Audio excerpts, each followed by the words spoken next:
This is Matt with Mel Express Radio. I have with me Francesco of Light the Torch. How you doing tonight, man? I'm doing all right, thank you. How's it going? Good, man, good. Here in Massachusetts. And the band's new album, You Will Be the Death of Me, is set to be released June 25th on Nuclear Blast Records. What can you tell fans about the upcoming release? Well, it's been a minute for us since the record was actually basically done. We finished recording like a few weeks before we went on tour, and that was a tour March 2020. That's the tour that got basically canceled, postponed, whatever. But so yeah, the record was ready like basically a little more than a year ago, and then plan was to release in the summer, and obviously because of COVID and all that, we decided to just wait, and then more wait, and then it got to a point where still like right now it's kind of it would make sense to actually release something, and seeing that also more shows getting booked, and hopefully by fall, like everybody's thinking, bands will be able to tour again, and people will be able to go to shows. So fingers crossed, and that'll all happen. But regardless, it's this record, it was like our second record is Light the Torch, something that it really does feel special to us because of how much time we spend in the studio, and how much like passion we put into it, and I think it's by far our best work. How was the writing and recording process, having this being the band's sophomore album? Well, it's usually kind of the same way that it worked with the first one, where I just write a bunch of music and songs, and the way I do it, I don't like just to bring riff ideas. I kind of I do like demos that basically sound like a finished product, and just because I think like you get a better idea. Like once I show it to the guys, like they actually hear the final, like a finished product, then they know it can still be changed, obviously, and that's what we end up doing during pre-production. Some songs will even get changed, but some songs, like, we start manipulating, changing this and that, and then, and to me, it's basically like the reason why I write more than we need is because I just want to, only do the songs that Howard, is going to feel, is going to connect with songs in a special way. So he's usually the one telling me, he's like, hey, can you make this part, like, can you change the groove here? Can you do this? Like, I think I can really write something awesome there. And so him and I talk a lot, even during the first kind of phase of just writing the songs. And, and then thank God for pre-production, because I love doing pre-production. It's the one time, it's the time when we really get to sit down and then kind of see, like, what the songs are, will become. And it's usually like we like to do like different times for pre-production, like basically separate, like let's say we do like a week in December for pre-production, and then we wait a couple months. So usually at that time I write more, or I change some songs, and Howard writes a bunch, and then we do a little more pre-production, and then we hit the studio. And always do drum last, because it's like it's very, very easy to do so, because like nowadays, like you can literally program drums that sound almost like real drums, and it's good enough for the actual recording. And I think like it also it really helps some drummers to just exactly know what to do. There's nothing left to figure it out in the studio. It's all there. How was it having Alex from Whitechapel on the drums for the album? Oh man, it was awesome. Like I've been a fan of his drumming for a long time, and years ago we we were doing, like, we'd actually never met, but we were doing some kind of like a side project where he played drums on some of the songs and I was playing guitar on some of the songs. It's one of those things with a bunch of musicians, and but never really got to do something together. And then I started talking to Alex the year before, because we were, you know, I don't know if you follow, but we, you know, let our drummer go, the one who recorded on the first Light the Torch, and then we started, you know, looking for other drummers. And then at that point, I hit up Alex, and he was already very busy with like touring and all that. But we started talking about at some point, you know, do something together. And then when the time came for, you know, to figure out who was going to play on the record, to me that was like an absolute, like, the first name on the list. And thank God it was available. And like we expected, he did an amazing job just from preparing. Like, the guy is insane. He just, like, he came so prepared. It's incredible. Even the producers in the studio were just like, who's this drummer? He's like insane. And then and then when he showed up, it's like, the playing is incredible. I mean, I just, you know, not only like the you know, the type of, like, you know, the precision, but like it's like when you're recording an album, there's certain things that are so important, like consistency, dynamics, and then anything that he does can be a take on the record. It just, like, it just, you know, I can't, I would even, like, be able to stop talking about how good he is, you know, and you know, very happy that we got him to play. And the band recently released a video for the song Wilting in the Light. What kind of feedback have you received so far? And so far it's been great. I'm just, like, really happy with it was one of the songs that we actually, like, us, the band, we weren't sure about putting it out as the first song, because it does have, like, a kind of sounds different, at least I think, like, it sounds pretty different from the material from the first Light the Torch. And you know, when we released the song for Light the Torch, the first song was Die Alone, which is like a song that you would expect from a band, you know, like us, like, doing what we do.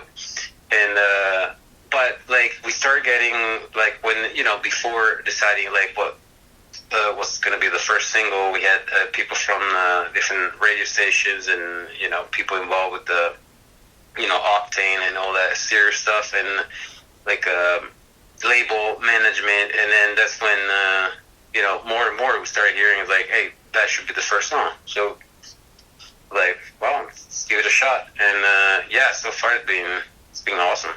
I'm really, really happy people really dig the song. And obviously you've had worked with All Shall Perish in the past, Howard notably with Killswitch Engage, and you've bringing in Alex from Whitechapel. Do you feel like fans involved with the other projects will also get into Light the Torch? Yeah, I mean, like, you always hear that. I mean, with Howard is obvious. You know, he's such a name in this genre. You know, he's like one of the most recognized, you know, metal singers. So automatically, it's just going to be a lot of people who used to listen to Howard Killswitch, and for me, it's like a lot of people, like, from, you know, the days when All Shall Perish, like, listening to this. In my case, I think, like, I'm pretty sure a lot of people were probably, like, surprised how, like, the music, like, the style of, like, the writing that I do has changed so much, because you know, from being, like, you know, doing super technical music and now doing, like, stuff that it's definitely more, you know, it's like more in the heavy hard rock, you know, radio kind of realm.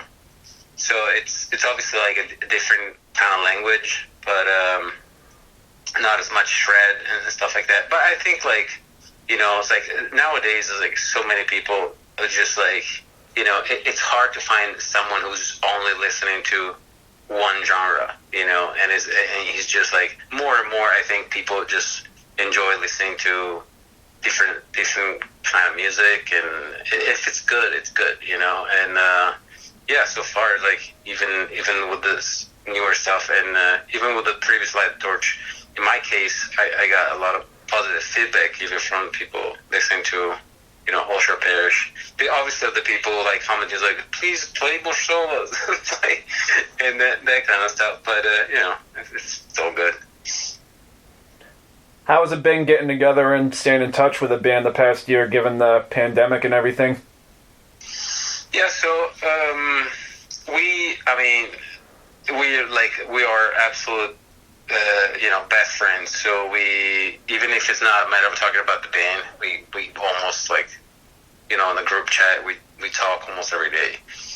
Just like being silly and just make each other laugh.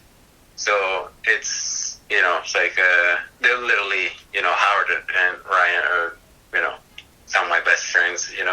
We talk regardless of the band, like I'm saying, and so yeah, we were just the whole time like, at first, like everybody else in the world, I'm sure, thinking like, what the hell is going on? It's like, what is gonna happen? And like especially like when you were saying like bands and tours being postponed and being like, oh, like, well, we'll postpone it to the summer or like after the summer, and then you start feeling like, what? I don't think it's gonna happen. And so we were kind of like all witnessing this scenario and kind of like all on the same page. We were all expecting this to be like a long wait, and and thank God we were all people who have other things like that we like to do, hobbies and things. So this was a time to just focus on other things, honestly, instead of just being upset and depressed about not being able to go on tour. Honestly, especially at first, it really felt like, it was hard to accept it because we had so many tours and so much good stuff. For us, like, it really felt like last year was finally the year that we've been waiting for and wanting to happen, with like great tours, bigger tours, and everything's just moving the right direction. And when you see everything getting canceled, it's just it's definitely tough. But I think, like I said, it's like the fact that we're so tight and like best friends, we just kind of like we really got through it together.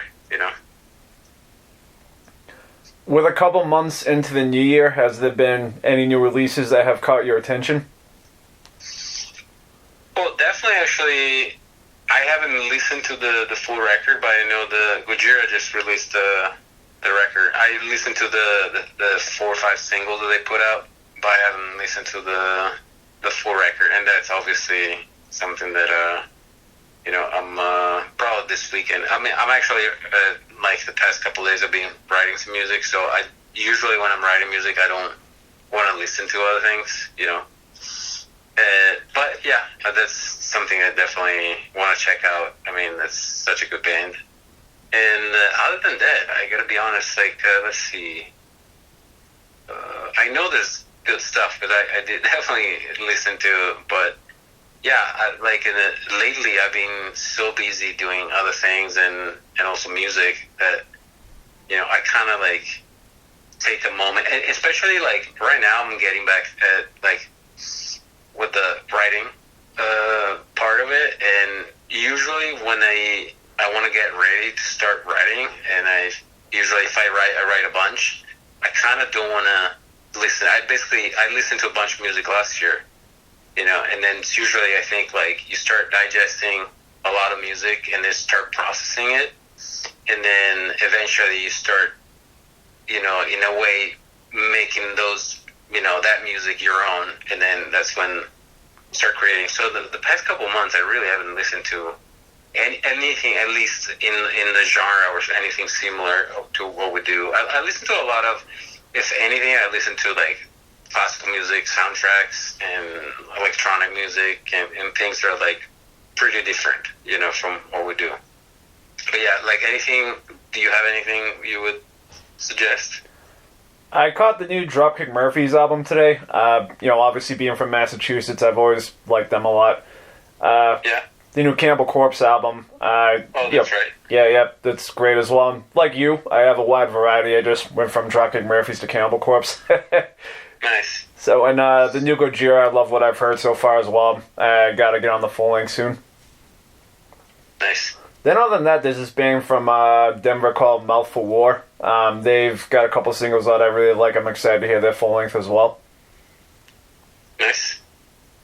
Nice. I mean, you can tell, like, correct me if I'm wrong, but to me it's noticeable that a lot of bands being like, everybody was hoping to release something. They're kind of waiting. They're like, now it's the time that they start, I think, like, the fact that vaccines are such a big, like, hopefully, like, such a big, change for this situation that, people now are starting, like, okay, now we can release a record because we feel like in a matter of months we're going to be able to, do more stuff. But, yeah, last year, I know Bring Me the Horizon released a record, and that one was awesome. Like, I love pretty much everything that they do.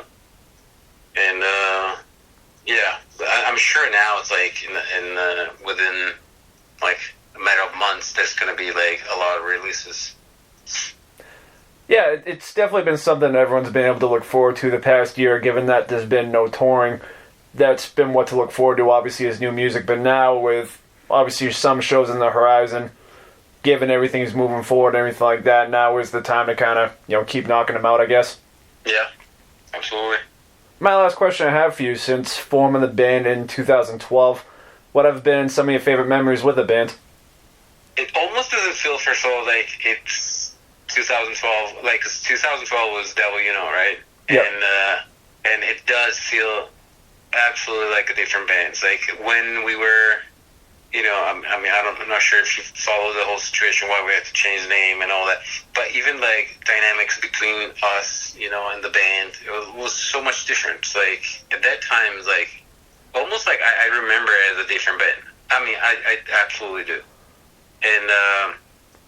And honestly, a lot of, like, in a weird way, a lot of crazy memories of, like, in a way, bad memories. But, like, years later, you start remembering things that you kind of remember with a smile, because you're like, wow, that was really, we had to go through so much shit, And then, when we started with Light the Torch, like, everything started being just more positive, and the vibe is so different, and we're all, like, happy, and just, like, so many good things happening. I think, like, one of the kind of craziest thing we had to go through, like, as a band, like, when we were on tour with Five Finger Death Punch and Papa Roach. This must have been, I don't remember if it was 2014 or 2015, when there was the Bataclan terrorist attack in France, and the ISIS attack, terrorist attack. So we were I think we were in Stuttgart, I think it's Stuttgart, and we're playing, and that night the terrorist attack, that day the terrorist attack happened, so that was the night we were supposed to travel. All three bands were supposed to travel and go to France and play. And so we couldn't. And at that point, we had, like, multiple shows in France. And so the bands were just stuck. The buses parked outside the arena where we were playing. And we just spent days just in the parking lot, just waiting to hear, like, what are we doing? It's like, are we going there? It's like, the show's being canceled. And at that time, after that, they said, like, well, that part of the tour is just being all canceled, obviously. Now let's just drive to, I think at that point, let's try to Zurich or something like that. And then we started, it was like, the next show, there was also a bomb threat. So that everybody was, like, freaking out. And then we started getting, like, venues where we would just, like, show up, and then there's, like, the freaking the army is there, and then they're like checking everything and everybody, and it's like they're just like the bomb squad checking like the dressing rooms, and it just started feeling like very surreal.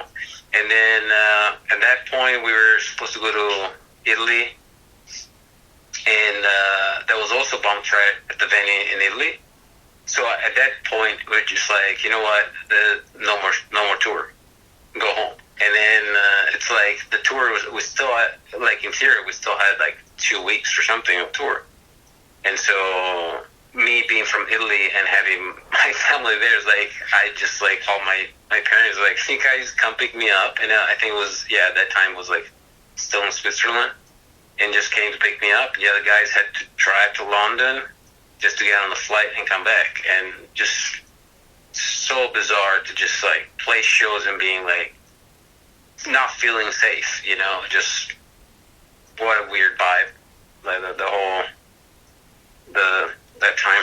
So I guess that's one of the craziest memories for sure.